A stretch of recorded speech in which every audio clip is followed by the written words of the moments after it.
ڕۆژاوای کوردستان دروست بووە بە خوێنی هەزاران تێکۆشەری کورد لە ژن و لە پیاو. ئێمە لە ماوەی ڕابردوودا و لە تاریخی یا لە مێژووی کوردایەتیماندا زۆر جار بەناحەق بە ناوی ئاینی پیرۆزی ئیسلامەوە غەدرمان لێکراوە، بەڵام ئێستا مامۆستایانی ئۆلی ئێمە بە جۆرێک هاتوونەتە سەرخەت کە مافەکانی گەلی کورد و ئەو زوڵمەی کە بە ناوی جیاجیا و بەدەستی سیاسی بە ناوی ئاینەوە لە کورد دەکرێت ڕەت دەکەنەوە. پیاوێکی بەویقار، هەم سیاسی هەم بانخواست، کوڕی کەسایەتیەکی گەورەی کورد، دکتۆر مرشید خەزنەوی، لەگەڵ تەقەی سەرکەوتن و تەقەی تفەنجی کوڕ و کچانی ڕۆژئاوا دەنگی ئەویش دلێرتر دەرات. بە هەمووانی گوت ئەم خاکە خاکێکی پیرۆزی کوردانە و کەس ناتوانێت زوڵممان لێ بکە بە ناوی جیاجیاوە. ئێمە لەگەڵ ئەوەی کوردین موسڵمانی ڕاستەقینەین و هیچ کەسیش یان بەیعەتی موسڵمانێتی لە هیچ کەس وەرناگرین. ئێستا لە کۆڕ و کۆبوونەوەکاندا بەو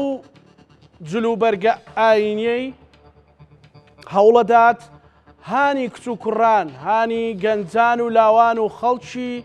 بە شەرەفی ڕۆژاوا بدات کە تونتون دەست بە وستاتیەوە بگرن و ڕۆژێکی دیکە لە ڕۆژئاواوە هەڵبێ. میوانەکەی ئەم شەوی ئێمە لە پانۆراما دکتۆر مرشید خەزنەویە، کەسایەتی بەناوبانگ و دیاری ئاینی کورد. بە سوپاسەوە لەو لێرەوە لەگەڵمانە دکتۆر. سوپاس دەکەم، هیوادارم ئێمە بتوانین بەپێی ئەوەی کە لەهجەی ئێوە کرمانجی ژوورووە و بتوانین بەباشی لە یەکتر تێبگەین. بەڕێزیشت ماشاءڵڵا تێکەڵێکی زۆرت هەیە. من سەرەتا سوپاس دەکەم، ئەمەوێ پرسیاری ئەوە بکەم کە هەڵسەنگاندنی تۆ بەڕێستان بۆ دۆخی ئێستا ڕۆژاوای کوردستان چییە؟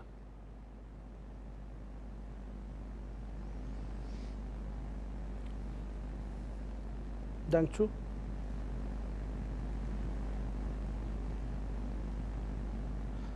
بەڕێز دکتۆر دەنگی من دێت؟ بەڕێز دکتۆر داخوازە لێبوڕێت کەم دەنگ نەباشە؟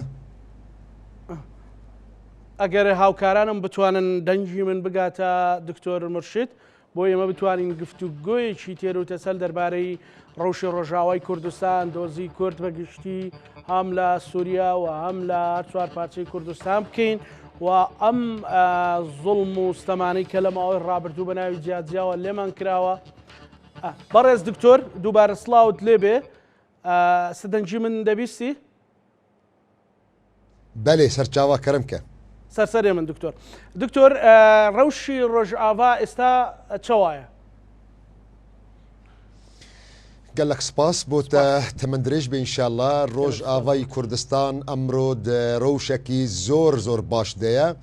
و وەختێ گوتبێژم زۆر باش دەیە ji ber got ینی ئەمڕۆ ینی یەک هەلوەستێکی کورد هەیە ڕۆژئاوای کوردستانی پشتی دەمێکی زەحمەت گۆ دەرباست بوو و قەلەنێکی زۆر گەورەژی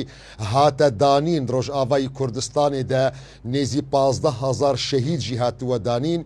و دشەرێکی گەلێکی گەورە دەژی ڕۆژئاوای کوردستان دەرباس بوو، هەم دهمبەری داعشدا و هەم دهمبەری وان گروپ و چەتەنگ و هەوڵدان دەنگی ملەتی کورد ڕۆژئاوای کوردستانی تنە بکن. سپاس بۆ خوا، سپاس بۆ تەفگەری سیاسی، سپاس بۆ هەموو کەسێک گۆبوونە ئالیکار. ڕۆژئاوای کوردستانی ئیرۆ یەک دەنگە، یەک دلە، یەک هەلوەستە. پشتی ئەو کۆنفرانسی گۆ 26 مانگی نیسانیدا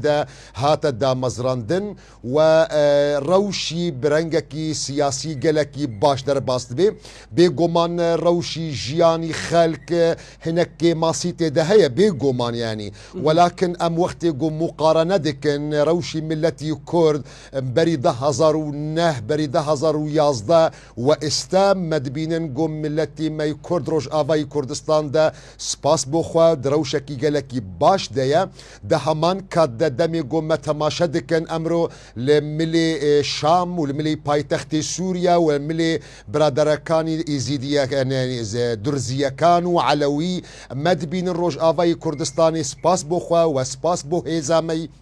عسكري امرو روش آفای کردستانی د آرامی کی زور مزندەیە و هێویە مەژی ئەوە گۆ بەردەوام بە ئینشاءالله. بەڵێ دکتۆر من ئەمەوێ باسیەوە بکەم کە لە ماوەی لە تاریخی کورددا زۆر جار زوڵم لە کورد هات زوڵم لە کورد کراوە گوتیانە ئێوە مسلمان نین. من ئەو هەڵوێستەی بەڕێست و هەموو مامۆستا ئاینیانە بەرز دەنرخێنم کە دەبینم لەناو جلوبەرجی ئاینیدا دیفاع لە دۆزی ڕەوای گەلەکەتان دەکەن. ئەوەی ئێوە لە چیەوە سەرچاوەی گرتووە؟ مخابن بداخەوە ڕاستی ئەو قسە درستە گۆ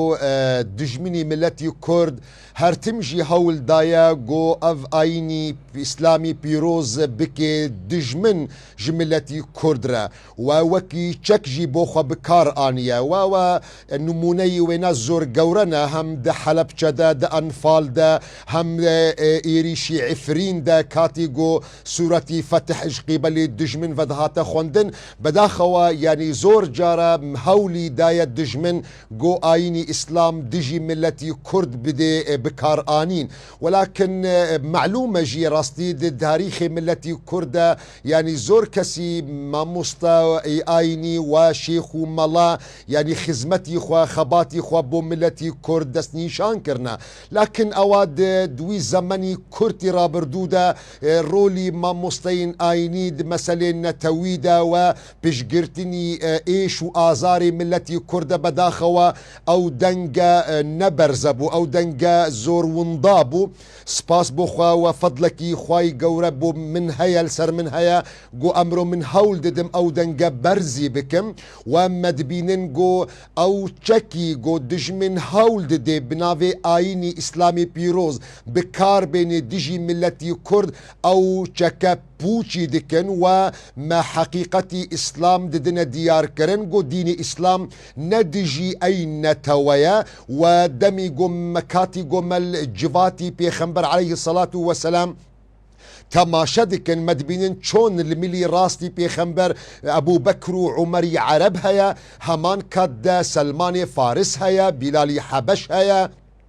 سوهەیب ڕومی هەیە گاڤانی کورد هەیە و دینی ئیسلام نەخوەستیە ژوان سەحابیەکان گۆ ji بۆ خاترێ گۆ ئیمانی وان قبول ببێ خۆژنەتەوی خوا بپارێزن یان ژی خوا دوور بکەن یان ژنەتەوی خوا بشۆن ji ber wê yekê piştî 1400 ساڵ ئێستا مەدیسە دەزانن گۆ سەلمان فارسە و بیلال حەبەشە و سوهەیب ڕومیە و گاڤان کوردە ji ber wê yekê ئەم هەوڵ ددن خزمەتی خوا بکەن و ملەت کورد جی گەرەک بزانبێ هەر ئۆلەکی هەر ڕەنگی ئۆلەکی ئەگەر ئەو پەی درست بکەم هەر ڕەنگی ئۆلەکی بناوی ئیسلام یا بناوی غەیری ئیسلام بدنە دیارکردن دژی ملەتی کورد ئەوە ئاینەکی نەڕاستە و ئەوە حەقیقەتی ئیسلام نادێ دیارکردن چۆن جهی ملەتی عەرەب ملەتی تورک ملەتی فرس دە ئاینی ئیسلام دەهەیە وساژی جهی ملەتی کوردە دهندروی ئاینی ئیسلام دەهەیە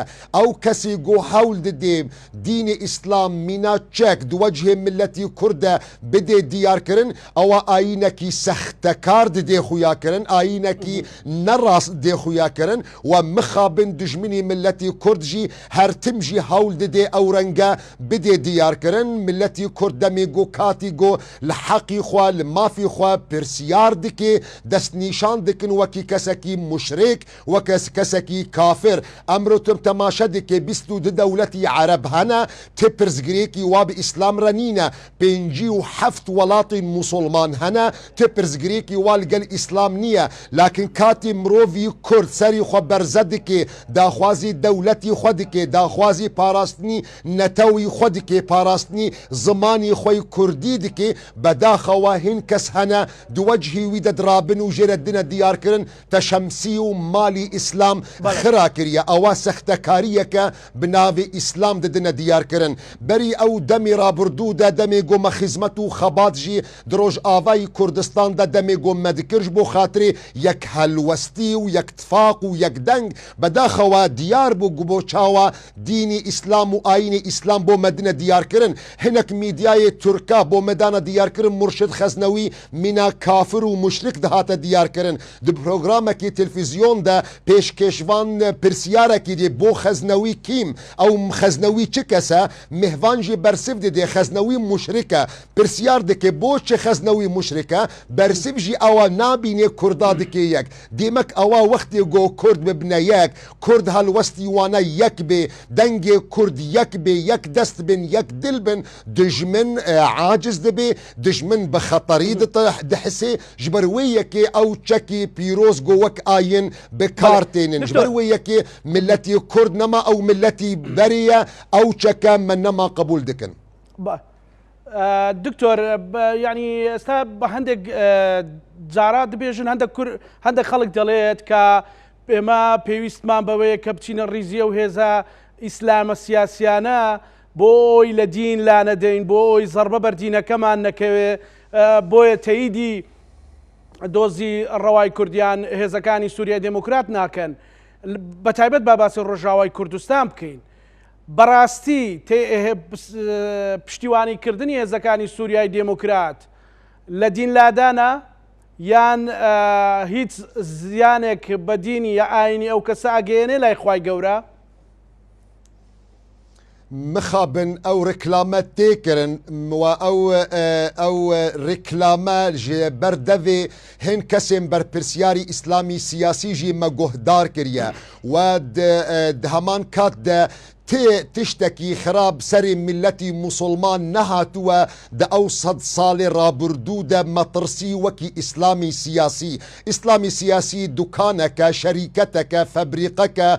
tîcaretî bi navî İslam têkirin. Hêzê Sûriya Dîmokrat bi serkêşiya Cenabê General Mazlûm Ebdê parastinî xakî Kurd dike, parastinî nasnameyî Kurd dike, parastinî şeref û namûsî Kurd dike we di heman ket de hemû pêkhatiyên got emro di nav Kurd de jiyan dikin çi Ereb bin, çi Sûriyan bin, çi Musulman bin, çi Mesîhî bin, çi Îzîdî bin, çi Zeredeştî bin. Bo ew yek ew qiseyî gotê gotin piştevanî hêzê Sûriya Dîmokrat îtîbar dibe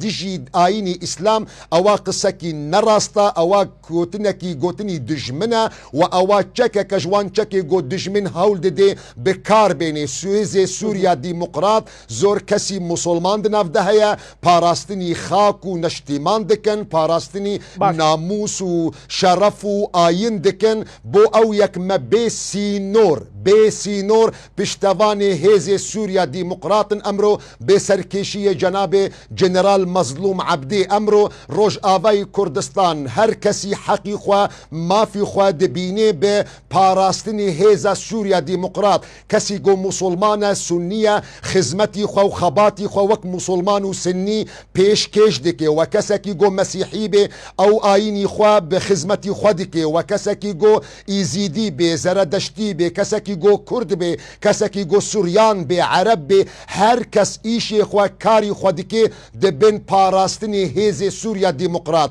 ji ber wê yekê emro kesekî mina min piştî 20 sal welatê penaberîl diaspora demê got hate Rojavayê Kurdistan di mizgefta de xizmetî xwe kir di kolana de jî xizmetî xwe kir dibin sîbera hêza Sûriya Dîmokrat de bû dibin xizmeta wan kesê got me diparast ji ber wan keç û wan xortê me got di tûnêlê şerefê de qurbaniyên zor gewre didin çavê wan maç dikin piştevaniya hêza Sûriya Dîmokrat cuz'eke ji ayîn ne dijî ayîn e ji ber got pêxemberî xwe aleyhi salatu veselam صلى الله عليه وسلم برز دكتور ببور يعني اوي كتان وكراني رجعوا اي كان لا برخودان ولا بالبشتي كردون ولا باراستني خاچي خويان بەرامبەر بەو دوژمنانە شەرەفی خۆیان ماڵ و حاڵی خەڵکی دیکەش دەپارێزن ئەمە لە چوارچێوەی دینی پیرۆزی ئیسلامدا لەکوێدا جێگە دەگرێت لەکوێدا جێ دەبێتەوە د جیهادی ته ناس کرن آیتی قرآن پیروز بو مده دیار کرن وجاهدوا في سبيل الله الذين يقاتلونكم هیز سوریا دیمقراط جیهاد دکه بنابری شرف و ناموس و خاک و عرض و نشتیمان دکه امرو او کارو خدمت و خباتی گو وان کچ و وان خورت مدوان تونیل شرف ده خدمت و خبات خوا دس پیش دخن و قربانی زور گورجی ددن او جهادك في سبيل الله و او امری پیغمبر علیه الصلاة والسلام و کسن گو جیانا خوا جدس دخن او شهیدن بالنص حدیث پیغمبر علیه الصلاة والسلام دمی گو پیغمبر علیه الصلاة والسلام بو مدیار کریا ده حدیثی شریف ده حدیثی مبارک ده او کسی گو بی کشتن جبر خاکی خوا جبر ناموسی خوا جبر عرضی خوا جبر مالی خوا او کسا شهید جبر ویکی او کارو او خبات گو هیز سوریا دیمقراط دکن بسرکیشیا جناب جنرال مظلوم عبدی ما پشتوانن جیره بیسی نور و او خدمت و خباتکی درازیبونی خواهی گورتی ده رازیبوونی خی گەورەی تێدا چەند گرینگە مامۆستایانی دیکەی ئاینیش هیچ نیگەرانی و هیچ دوو دڵیاکیان نەبێت لەسەر ئەوەی کە لە خوتبەکانیان لە لیمانە تەلەڤیزۆنەکانیان لە هەر کوێ خەڵکیان بینی هانی خوشک و برایانمان لە ڕۆژاوای کوردستان دەن کە ئەمە جیهادە وەکۆی جەنابەت فەرمووت ئەم دیفاعکردە لە خاکی پیرۆزی کوردستان لە ڕۆژاوا جیهادە یا لە باشووری کوردستان لە باکووری کوردستان لە ڕۆژهەڵاتی کوردستان.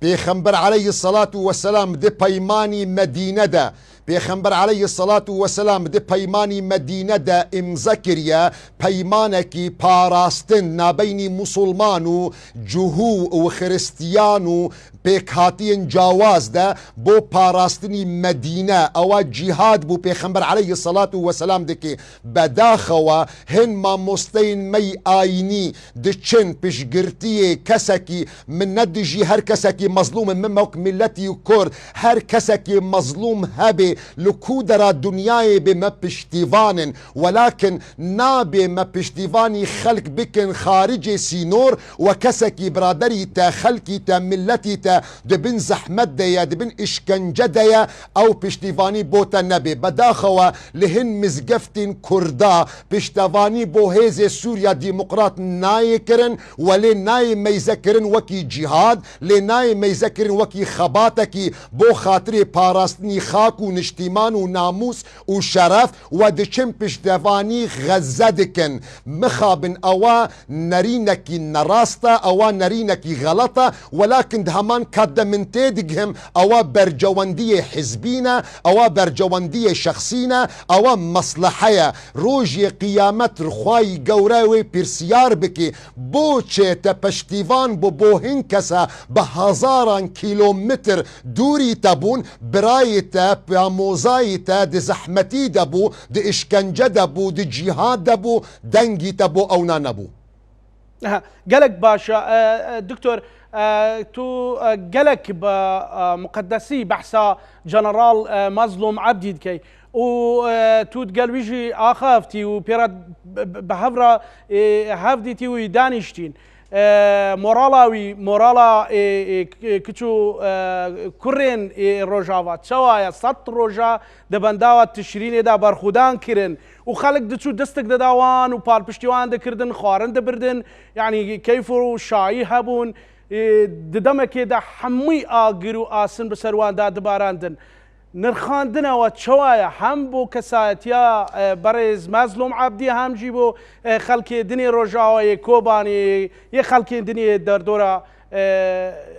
شهر دي يعني مدينه دي رجاوي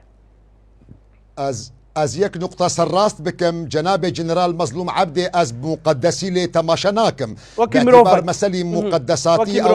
او هم بو خواي قوروة وبو كردستان بو جناب جنرال مب حرمتي لميزدكم من كداوي وسطاندناوي خباتاوي بشعبكي زور قورة لي تماشدكم لنب مقدسي لميزدكم مقدساتي مسألة تايبتا جناب جنرال مظلوم عبدي بياوكي خلقي روج آواي كردستان خزمته و خەباتێکی زۆر گەورە کردە و گەهشتە مەرحەلەکی کوڕێکی ڕۆژئاوای کوردستان دە تاریخی ڕۆژئاوای کوردستاندا و دە تاریخی سووریا نودا پیاوەکی ڕۆژئاوا سەر بسەر لەگەل سەرۆک کۆماری سووریا دانیشە و ئیمزا بکە ئەوە دیرۆکەکە وێ نیویساندن ئەوە بدەستی جەنابێ جەنەرال مەزلوم عەبدێ بوو دە هەمان کاتدا جەنابێ جەنەرال مەزلوم عەبدێ داخویاکردن و ئیسبات کرد گۆچەکێ گۆ دەستێ هێزێ سووریا دیموقراتدا نەتەنێ بۆ خاتری پاراستنی خاک و ناموسە دکارێ ئەو چەکەکارێ ببێ ئالیکار و ببێ پارێزگەر بۆ خاتری یەک هەلوەستی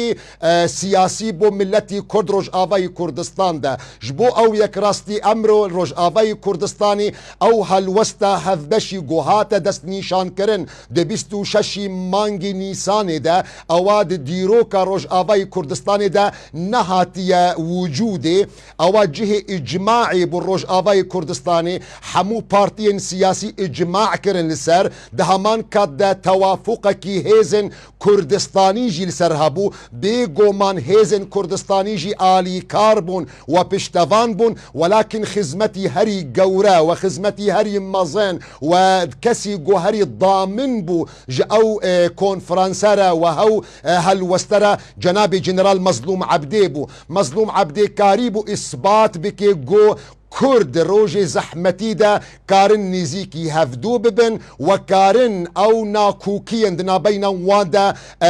بدنە ئالیەکی و یەک هەلوەستی بدنە دەستنیشانکردن و سپاس بۆ هێزێ سووریا دیموقرات و سەرکێشێ وێنە جەنابێ جەنەرال مەزلوم عەبدێ گۆ ئەمرۆ پێنجی مانگدا ئیعلانی کردن ئەو بەرخوەدان و تەکۆشینە گۆلبەنداوە تشرینێ بداوی هاتو بسەرکێشی بە وان کەچ و وان خۆرتێمە ئەم بسەرکەتن سپاس بۆ هەموو کەچ و خۆرتێمە گۆ بەرخوەدان و تەکۆشین کردن و ڕەحمە خودێل هەموو شەهیدن مەبێ ئێگۆ ژیانە خوا ji ber ئازادی وەش بۆ خاترێ مافێ ملەتی کورد ji دەست خستن شەهیدێ ملەتی کوردن دە هەمان کاتدا ملەتی مە دیار بوو دیمەنێن وادا دچوون و هاتنێن وادا چاوە پشتەوانیە خوا بۆ کەچ و خۆرتێ خواکردن ئەوێ گۆ دوان قوربانیên mezin de danîn de bi sînga xwe rihê xwe danî bûn serdestê xwe xizmet û xebat dikirin Cenabê Jeneral Mezlûm Ebdê me bi muqeddesî lê meyze nakin piyaweke dikevê şaşiya de dikevê xira yanî başiya de welakin ev însanê hene ev gencê hene kurekî rojavayî bi hemû xizmet û hewildanê xwe kir got xizmet û xebata rojavayî Kurdistan bikî و بۆ ئەو یەک مەسپاسدارن و ئەو هەلوەستی ینی یەک وەختێ گۆ مەدەست نیشان کرد دەمێ گۆ ئەمداکەتن کۆلانên ڕۆژئاوای کوردستانی ئەو یەکەم کەسێ گۆ ئەو هەلوەستا مە حمبێز کرد و پاراست و سپاس بۆ خوا و سپاس بۆ جەنابێ جەنەرال مەزلوم عەبدێ گۆ ئەم بسەرکەتن دکتۆر زۆر دڵخۆش و کەیفخۆش دیار بووی کە کۆنفرانسی 26 مە کرا و یەک هەڵوێستی کورد لە ڕۆژئاوا دروست بوو ئەمە چەند گرینگە بۆ پاراستنی دۆزی ڕەوای ملەتی ئێمە لە ڕۆژئاوای کوردستان کە هەموو کورد و بە تایبەتی هێزولایەنە سیاسەکانی ڕۆژئاوای کوردستان پێکەوە کار بکەن و پێکەوە یەک هەڵوێستیەکی کوردانە دروست بکەن بێگۆمان ئەوە قیمەتێکی زۆر مەزن هەبوو باو و کالێمە دمێژیە ملەتی کووردە ئەو هەلوەستە ئەو ئوتفاقا کوردانە دیارکردن چۆن ینی چەکی هەری گەورەیە دەستێ ملەتی کووردە ئەحمەدێ خانی ددا دیارکرد ئەگەر مە هەبوونە ئیتیفاقێک عەرەب و عەجەم وێ ژمەرە ببنە غوڵام بەداخەوە ژبەرگو ئەو یەک هەلوەستیە مە نەبوو ژبەرگو ئەو تفاقە مە نەبوو گەلک جارە مخابن بەداخەوە مە غوڵامتیە خەلکێ کردە میر کەموڕان بەدرخان بۆ مەدا دیارکردن گۆ ملەتی کورد مینا بارانێنە دەمێ گۆ یەک هەلوەست بن یەک دەست بن یەک دل بن دەبێ دبنە مینا لەهیەکێ هەر تشتی بەرخوا دەبن لێ دەمێ گۆ ئەو تفاقاوانە نەبێ ئەو هەلوەستاوانە نەیەک بێ دبنێ مینا تلۆپەک باران دکەوێ ناو ئاخەکی هشکی زوابێ قیمەت دەبێ سەیدای جەگەرخوین خوای گەورە ڕەحمێ لێ بكي دمي قبو مدقوت أجر ونبنى يك وني هرن يك بيك جبوينا أو كونفرانسي قبستو ششي مانجل الداركت ويك هلوستي ملتي كردا ديار كرن أوان نقشريك بو ملتي كرد روج آفاي كردستاني أواجه إجماعي بو يك بارتيجي نا بارتيكي بچوك نا بارتيكي قورا خارجي أو إجماعا نبو دهمان كاد اتفاقكي كردستاني جيج أو نريني هف بشتر هبو جبو يكي أجر وانت ماشا بكن دجمني ملتي كرد يكسر نريني خوي نأريني دانا خويا كرن همج قبل تركيا همج قبل حكومة أحمد الشرع وهم كسندي نريني خوي نأريني نرازيبون دانا ديار كرن جبرقو أو دزانن دميقو كرد هالوستا وانا يكبي كرد وبسر بكفن گەلک باشە لە باشووری کوردستانیش من پرسیاری ئەو یەک ریزیە بکەم بۆ ئەوەی کە جەناب زۆر دڵت پێی خۆشە لە سەردەمی شەڕی کۆبانێدا کە کۆبانێ لەژێر پەلاماری تیرۆریستانی داعشدا بوو لێرە یەکێتی نیشتیمانی کوردستان و سەرۆکی یەکێتی نیشتیمانی کوردستان بەڕێز بافڵ تاڵەبانی زۆر پشتیوانی ڕۆژئاوای کردو و زۆر تەنانەت خۆی سەردانی ئەوەی کردووە ئەو هەڵوێستە کوردانەیە هەڵسەنگاندنی بەڕێستان چیە بۆی؟ ئەوە کارێکی زۆر بقیمت و بێگۆمان باشووری کوردستان هەموو هێزن کوردستانی ینی خزمەت و خەباتێکی زۆر گەورە بۆ ڕۆژئاوای کوردستانی هاتیەکردن و جەنابێ بەڕێز بافڵ تەڵەبانی و جەنابێ سەرۆک بەرزانیژی خزمەتێکی زۆر مەزن بۆ ینی ئەو اتفاقەژی هاتیەکردن بێگۆمان ما وەک خەلکی ڕۆژئاوای کوردستان ما جهێ قیمەتە جهێ قەدرە بۆ ئەو خزمەت و ئەو ود همان وقت دجي ديسة تكرار دكن بانك دكم داخواز دكم هم جناب سروك مسعود برزاني هم بو جناب بريز بافل طلباني وحمي هيزن كردستاني قو ديسة جي بردوان بن دوي پشتوانيا و بوروش آواي كردستاني وبتايبات بو پشتواني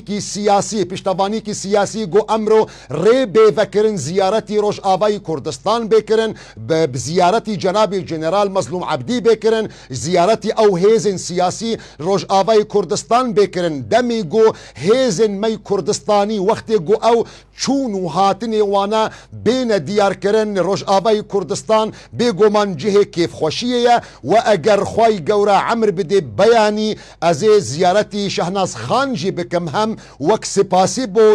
بدمە خویاکردن بۆ ئەو خزمەت و ئەو خەبات و هەمان کات دەژی داخواز دکەم بۆ ئەو هێزێ مەی کوردستانی دیسە پشتەوانیە خوا و بە هەموو قەوەت بۆ ڕۆژئاوای کوردستانی دەستنیشان بکن و دیار بکن. بەڵێ بەڕێستان باسی ئەوەتان کرد کە ئەتانەوێت سەردانی بەڕێز شاناز ئیبراهیم ئەحمەد خانمی یەکەمی عێراق بکەن ڕۆڵی ئەوان چەند گرینگە بۆ لەسەر ئاستی عێراق و خانمی یەکەمی عێراق کە بتوانێت پەیوەندیە دیبلۆماسیەکان بەکاربێنن بۆ پشتیوانیکردنی ڕۆژئاوا و سەرکەوتنی ڕێکەوتنەکان. بێگۆمان ڕۆلێکی زۆر گەورە هەیە ڕاستە مە سپاسدارن بۆ هێزە سووریا دیموقرات و قەوەتێکی مەی عەسکەری ئەمڕۆ ڕۆژئاوای کوردستان هەیە خەلکی مە ملەتی مە دپارێزێ ژێ قەتلی عام و کۆمکوژیە لاکن هەمان کاتدا کاری دیبلۆماسی بۆ مە زۆر گرنگە و زۆر پێویستیە مە بکارێکی دیبلۆماسی هەیە و دانوستاندنین ملەتی کورد لەگەڵ وان هێزێ ناونەتەوی ئەو شەخسیاتên مەی كردستاني او جو خدان علاقات وكي شهناز خان وغيري وينا خدان علاقات ودانوستاندن الجلهيز الناف نتوي بيوستيا ما هي جو دنج روج آوابن وبيجو من او خزمتي خو وخباتي خو دكن لكن او زيارتي من تيبو خاطري تأكيدا جبوي خزمتو خباتي جبرجو راستي بيوستيا ما بوي بيشجرتيا سياسي زور جرينج هيا گەلک باشە بەڕێز دکتۆر سەردانی لایەنە سیاسەکانی دەرەوەی هێزەکانی سووریا دموکراتت کردووە مەسەلەن هانیان دەی بۆ یەک ریزی هانیان دەی بۆ یەک گرتووی نەوەک ئەجێندای لایەنێک و یان یەکتر ئازار بدەین کورد زۆر برینی هەیە بە دەستی یەکتر ینی بەڕێستان وەکو مامۆستایەک وە کەسایەتیەکی دیار سەردانی ئەوانی شت کردووە یان هەوڵەدەی پردێکی پەیوەندی دروستکەی بۆەوەی هانیان بدەی زیاتر هەم لە ڕووی ئاینیەوە هەم لە ڕووی نەتەوەییەوە بتوانین باشتر یەکگرتوو بین باشتر ڕێکەوتنەکان جێبەجێ بکرێن؟ دروج آوای کوردستان دا مقصدیتا بله بله بله دروج آوای کوردستان دا بێگومان ما زیارەت و سەردانی هێزن سەرەکەی یعنی ئەم بێژن مەکریە و پشتی گۆ ئەو کۆنفرانسەژی سەرکەتیە من جارەکە دیژی مە زیارەتی وا کریە و لوان پیرۆز کریە وانژی ینی ئەو کەد و ئەو خەبات سپاسی کردە چ برادرین مەی ئەنە کەسە بن چ پەیەدە بن پەیەنەکە بن پارتیا یەکیتی وحدە بێ چ پارتیا تەقەدومی بێ پارتیان گۆ خارجی هەردوو ئەنجومەنە ناژی مە زیارەتی واکر و ینی سپاس بۆ خوا و سپاس بۆ ملەتی کورد و سپاس بۆ تەفگەرامەی سیاسی گۆد ئەو قوناغی زەحمەت دەکاری بوون ئەو یەک هەلوەستە بدنە دیارکردن انتماء اجتماعي جبرجو راستي من جبرجو راستي من وكي شخصيات وكسايتي من نجري داي اي حزب سياسي من كرد من كردستاني من يعني اتجاهك مي سياسي نية اگر اتجاهك من هبه يعني بخو بدم طرفك من اتجاهك عسكري هيا بشتيفاني بسينورم بو هيزي سوريا ديمقراط اما خارج اطار عسكري حمو هيزن سياسي بو من برادرن دوستن هفال و زیارەتی هەمووکەژی بکەم. دکتۆر باو پرسیارەش بکەم یعنی ئەگەر خوانە کردە ئەگەر بێت و دۆخی عسکەری بەسەلەن بەسەر ڕۆژاوا بێتەوە و دۆخەکە بە جۆرێک بێکە دیسان شەڕ پێویست بکە خوانە کردە ئامادەی بەڕێزتیان بانگەکەی لە مامۆستایانی ئاینی کە بێن شانبەشانی کچ و خورتێن کورد خەبات بکەن بە چەک وتت من لە عالی عسکەریش دەتوانم بێگۆ مان خۆدانەکە ئینشاء الله ڕۆژ ئاوای کوردستان و ملەتی کورد جارەکە دی ئەو ئێشە ئەو ئازارە نەبینێ ئینشاء الله لەکن ئەگەر هاتوو ئەو شەڕە لەسەر ملەتی مەهاتە فەرزکردن و هێزامەی عسکەری خۆدا پێش بێگۆمان بە هەموو ئیمکانات بە هەموو قەوەت بە هەموو ژووری زمانی گۆ ئیمکاناتی من هەبن پشتەوانم و داخوازی هەموو ئالیکاری بۆ هەم مامۆستەین مەی ئاینی هەم کەسێ ڕۆشنبیر هەم کەسێن سیاسی بۆ بانگدان و پشتەوان بۆ ئەو هێزەمەی لەشکەریش بۆ خاتری پاراستنی مافی ملەتی کورد ئینشاء الله ئەو ڕۆژە نەوێ مەنا حەز ناکن مەنا عاشقی شەرن لاکن ئەگەر هاتوو ئەو شەڕە لەسەر ملەتی مە لەسەر خەڵکی مە فەرز بوو بێگۆمان مە مەجبورن بەرسیوی خۆ بدن و ئەو مەجبورانەژی جیهادە فی سەبیل الله تەکەزی دکم تەکید دکم ئەو خزمەت و خەباتە ملەتێمە ئەو ڕاشتنا چەکش قیبەلی کەچ و خۆرتێمە ji بۆ خاتری پاراستنی ملەتیمە ئەوە جیهادەکە فی سەبیل الله ئەمرۆ ئەگەر نەهێزێ سووریا دیموقرات بە ڕۆژ ئاوای کوردستان خۆدانەکە وێ وەکی برادرین مەی دورزی لێ هاتبە یان برادرین مەی عەلەوی هاتبە ئەمرۆش فەضلی خوای گەورە و بهێ سەبەبێ هێزە مەی عسکەری گۆ هێزە سووریا دیموقراتە ئەو کەچ و خۆرتێن مەی ئێگۆ ڕاشتنە چەک و بەرخۆدانی دکن دوان تونێلێ شەرەفێدە ئیرۆ ڕۆژ ئاوای کوردستانی پاراستیە و ئینشاء الله وەگۆ ئەم جار مە بریاری دایە درۆژ ئاوای کوردستانێدا تەراجوعی من نییە یان سەرکەفتنە یانجی سەرکەفتنە گەلک باشە دەستخۆش دکتۆر ئینتیمای نیشتیمانی گەنجان چۆنە بینی بەڕێزت لە ئەوروپا بووی لە باشووری کوردستان دەبینی ڕۆژاوای کوردستان دەبینی ئینتیمای نیشتیمانی گەنجان و لاوانی کورد بۆ پاراستنی دۆزی ڕەوای نەتەوەی کورد لە هەر چوار پارچە چۆن دەبینی و بە تایبەتیش لە ڕۆژاوای کوردستان ئەمە لەوە بچینە پرسیاری ئەو هەستی هانا زۆر گەورەیە ئەگەر گازندەک هەبێ ئەزێ گازندەش مامۆستەین ئاینی بکەم کەچ و خۆرتێ ملەتی کورد لە هەر چارپارچی کوردستان و لە وڵاتین پەنابەری و دیاسپۆرە ئەو هەستە زۆر بخورتە زۆر قەوینە و مەدبینن دە هەموو کارێن گۆ وەختێ گۆتێکردن دەمێ عفریندا دەمێ کۆبانێدا دەمێ ئەو خزمەت و خەباتەش بۆ خاترێ یەک هەلوەستیە ملەتی کورد ڕۆژ ئاوای کوردستاندا مەدبینن ئەو هەستێ ملەتی خوا گەنجێ خوا لە هەر چارپارچی کوردستان دەژی وەڵاتên پەنابەری و دیاسپۆرادا ئەگەر گازندەک هەبێوێ ئەو گازندە دیسەژی ژێ مامۆستەی مەی ئاینی بێ بەداخەوە چەند ڕۆژی بەری مامۆستایەکی ئاینی میوانێ مەبوو لە پانۆرامایەدا بەحساوەیەکی کردن و بەری هەر چ شتێکی بەری هەر چ شتێکی خوددا ما بە کوردی ئەم خەڵق کردین و پشتڕاژی ئەم مسلمانین gelek têkizî li ser ew yekê kir ku lazim em Kurdîniya xwe biselmînîn dîfaê lê bikeyin yanî min jî hesta çavêwî maç kir got protokolê bernameyê bişkînim lazim e çend ew fikir zyatir bo mamosteyan olî biçîte xwarê û li ser wê nehcê kar bikin hiç metirsî têda hene di aliyê olî de سپاس بۆ تا و سپاس بووی سەیدای مە مامۆستای مەی ئاینی چاوی ویژی ماچ دەکەم تا ئانیاوی و چاوی ماچکەر و میژی ئەو بەرسف دەدەم چاوی وینا ماچ دەکەم دەبێت یەک نقطە بدمە دیارکردن وەختێ گۆمە بەحسی مسلمانتی دەکەن بەرە من ڤەگەرم ئەسڵێ کەلیمات زمانی عەرەبیدا مسلمانتی یعنی ئیسلام وەختێ گۆمە بەحسی ئیسلام بکەن برای عەزیز یعنی ئیسلام دوو معنی خۆ هەیە ئیسلام هەیە بمعنى استسلام بۆ خوای گەورە ئەوە ئەسلی ئەساسە ji ber ku hême nehatibûne dunya hême di pişta bavê xwe Adem debûn xwayî gewre me ji piştî Adem kişand û ji bo me got elestu bi rabbikum qulna bela eger îslam bi ew mecna bê me musulmanin berî got em Kurd bin اگر اسلام بمعنى استسلام انسان بو خواي گەورە بێ اما اگر اسلام بمعنى شريعتي محمد عليه الصلاة والسلام بێ نا ما كردن بري گۆ me مسلمان بن ji ber گۆ me zikê dayîka xwe debûm hê min nehatûme dunya min dengê dayîka xwe dikir min dengê bavî xwe dikir di got rabe rûne here were av xwarin nan ama meselî musulmantî încex paşî گۆ min hatime dunya تمني من بو 10 سال نو امري خواي گەورە بۆ باو و دایکێ من هەیە گۆ من فێری موضوعی ئیسلام بکەن ji بۆ ئەو یەک ئەگەر معنی ئیسلام بمعنى ئیستسلامە بۆ خواي گەورە نە من مسلمانم بەری گۆ من کورد بم ئەگەر معنى ئیسلام بمعنى شریعەتی محمد عليه الصلاة والسلام نە من کوردم بەری گۆ من مسلمان بم دکتۆر من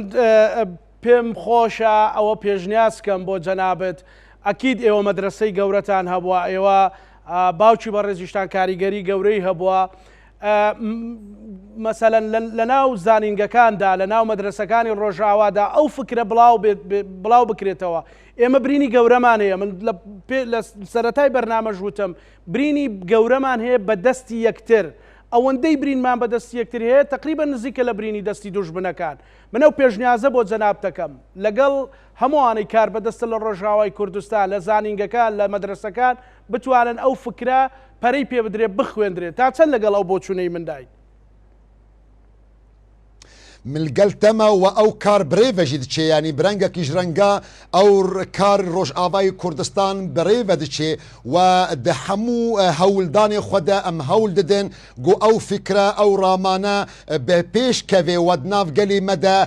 گەورە ببێ خورد ببێ گەش ببێ لاکن دەبێت ژبیر نەکێژی زۆر کەسی هەیە متەضەررن بۆ ئەو کەسایە بۆ ئەو فکرە ژبەر گۆ ئەو مەسائلی گۆمتێنە زمان ئەو فکری گۆ ئەمتێنە زمان ئازاد تێدەیە و ئازادی نەموناسبێ هین کەسایە هین مامۆستا هەنا لە کۆلەتی دیگەرن بۆ ئەو یەک بەرجەوەندیەوان تێک دچێ مەسلحەتی وانە تێک دچێش بۆ ئەو یەکە دژیتیە ئەو فکر و ڕامان دکن لێ تەبل وێژی ما بەردەوامن و ئەو خزمەت و ئەو خەباتە دکن گۆ ئینسان ئازاد بێ و ئەم کوردیتیە خوا نەشتیمانی خوا ئەم بپارێزن مخابن ملگەل هین مامۆستەین ئاینی چل باشووری کوردستان بێ چ ڕۆژ ئاوای کوردستان بێ چل وڵاتین پەنابەری بێ هین نیقاشاتی مە دروست بوونە بەداخەوە نەشتیمان و کورد پەروەری گەلێکی بچعبەکی بچووک لێ مەیزە دکێ و مەسائلن ئیسلاما سیاسی ددنە پێش و وەکی گۆ من بەری ئێستاژی بۆتە ئانی زمانجی موسیبەتی هەری گەورە گۆد ئەو 100 ساڵی ڕابردوودە هاتیە ناو کۆمەلگەهی مسلمان ئیسلامی سیاسی بوو چ بۆ ئەو مامۆستایانی ئاینی کورد دەڵێ کە بەڕێزت باس بە دوکانی سیاسی شوبهاندت باست کرد کە وەک دوکانێکی سیاسی بەرژەوەندی خۆیان جلفانی خۆیان گروپی خۆیان دەخەنە سەر کوردایەتیەوە دەخەنە سەر و کوردایەتیەوە ئەگەر ون ڕازی بوونی خوای گەورە دگەرن پشتوانی ملت و نشتیمان ببن ئەگەر ون بەرجەوەندی و مەسلحەتجی دگەرن دیسە پشتەوانی ملت و نەشتیمان ببرنج بەرگو ئەو مەسلحەتی وە دیسە دناو گەلی وەدە دناو ملەتی وەدە تێکردن ملەتی وە دەمێ گۆون پشتەوان بنژێرە ملەتی وە کارێ و قادرە و حمبێز بکێ تەماشە بکن دیرۆکدا بە هەزاران شێخ و مامۆستەین ئاینی هەنە تەنێ چەند کەسن ئێگۆ ملەتێ کورد پشتی 100 ساڵیژی هێ ناوێوانە بە قودسیەت بە قیمەت بڕمەت تێنێ زمان بۆ ئەو یەک ئەو مامۆستەین ئاینی حرمەتا من ژێرە هەیە ئەگەر ت ڕازیبوونی خوای گەورەت گەرێ پشتەوانی ملەت و نەتەواخۆ بە ئەگەر ت بەرجەوەندی و مەسلحەتی خۆشی دگەرێ تل دنیاژی دگەرێ ئەو بەرجەوەندیە ئەو مەسلحەتە ئەو دنیا دیسە ناو ملەتی دەدە پەیدە دەبێ. جزاك الله بارك الله دكتور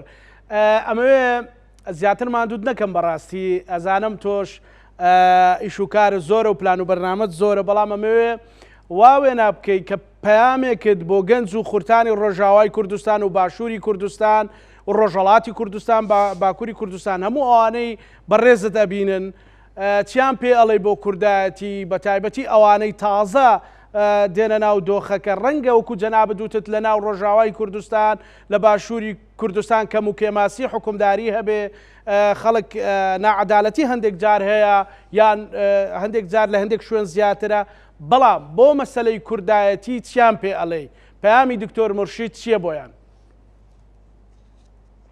سپاس بۆتە بۆ هەموو گەنجەکانی me کوردستان de çil başûr bê çil bakurî Kurdistan bê çil rojhilatî Kurdistan bê spas bo wan piştgirtiyê we bo Rojavayê Kurdistan hêvîdarim got ew piştevaniya we dîse berdewam bê gencekanê me xort û keçê me di Rojavayê Kurdistan de bêgoman min pê dizanim hûn gelek zehmetiya dibînin di aliyê xizmetguzarî de zor zehmetî hûn derbas dikin lakin د آلیه کردواری ده د آلیه سیاسی ده پرسامه لسوریای نه پرسکی موضوعی معاش و راتب بو پرسامه لسوریای نه پرسکی خدمت گزاری بو پرسامه لسوریای پرسکی نشتمانی بو امرو روش آوای کردستان اوی گو مناو لیدکر مد گو پارچه بچوک امرو بخدمتا و بخباتا و بکدا و ببرخودانا و بتکوشینا و بو پارچه هری گوره شیار بن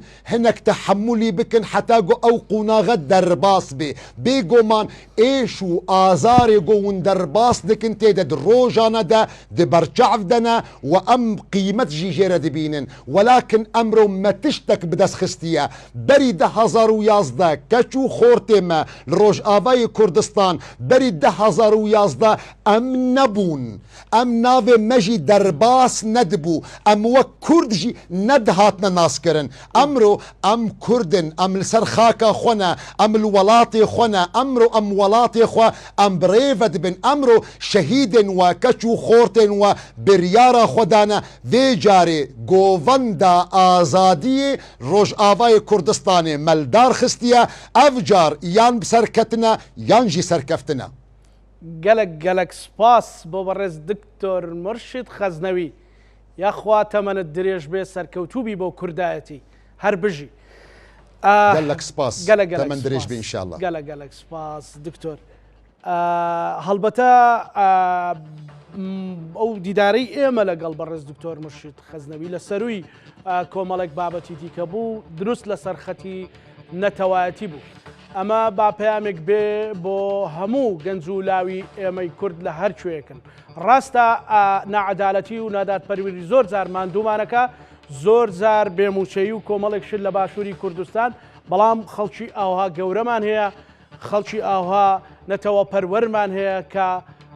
بە حەق دیفاعی لێ دەکا بە هیوای ئەوەن کوردایەتی لە هەر کوێک بێ سەلامەت بێت و سەرکەوتن بێت وەکو دکتۆر وتی یان سەرکەوتن یان سەرکەوتن ئێمەش پانۆرامامان پێشکەشکردن هەموو لاکتانەمانەتی خوای گەورە بن خواتان